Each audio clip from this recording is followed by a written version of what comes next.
Today is November 20th.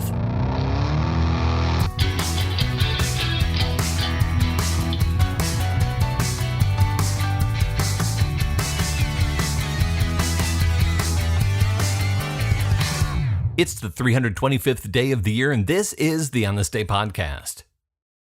In March of 1964, about 40 Native American activists and reporters take over Alcatraz Island in San Francisco Bay for a few hours.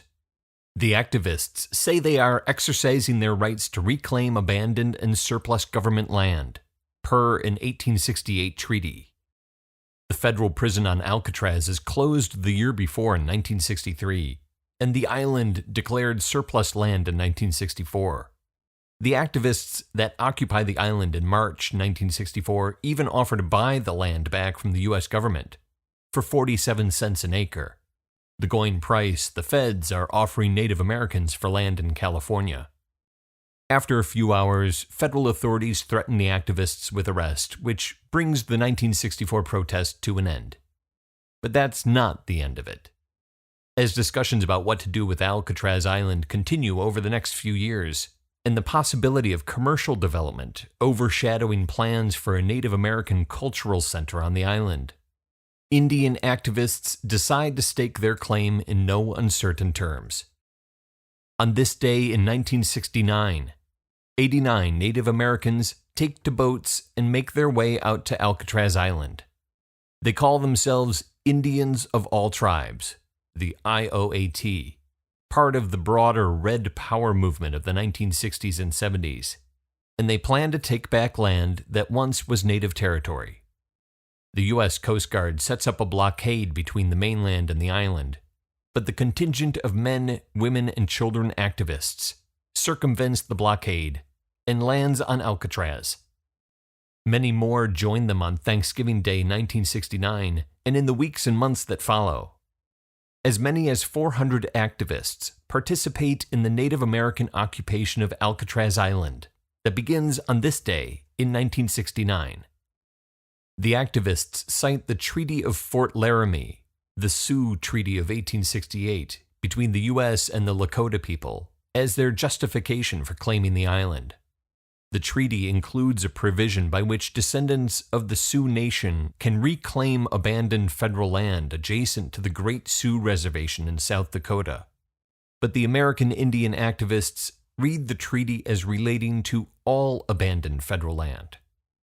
They claim Alcatraz Island by right of discovery, indigenous people having known the island thousands of years before any Europeans arrived on the West Coast.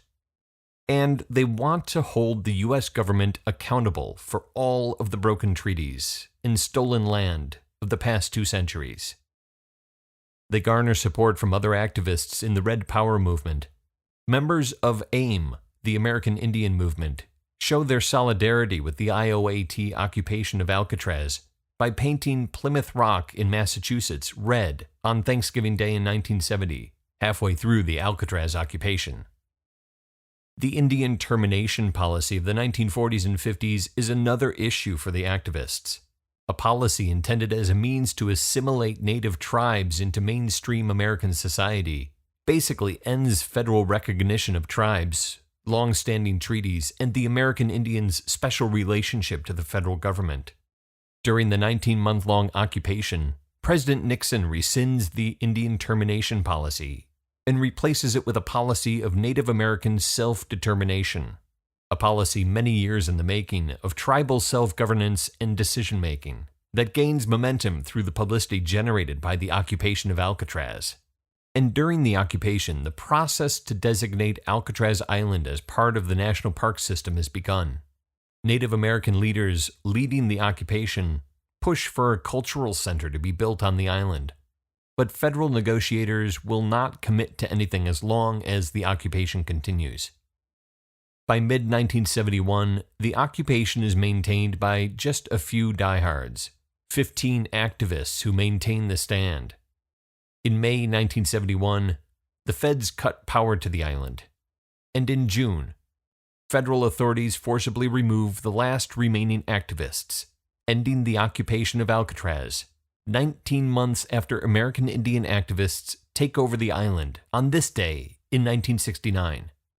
Since the occupation, Alcatraz has become a symbol of Indian identity and civil rights, with Native American groups holding sunrise gatherings on the island every year on Columbus Day and Thanksgiving Day. There are 41 days left in the year.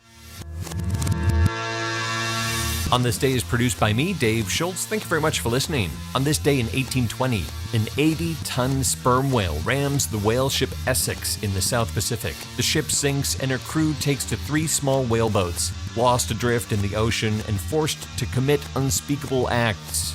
All right, I'll speak it. Cannibalism. Their tragic story inspires Herman Melville to write Moby Dick and is also told in the fantastically gripping book In the Heart of the Sea. They made a movie about it, but read the book. It's excellent. So if you're still listening, there she blows. Talk to you tomorrow.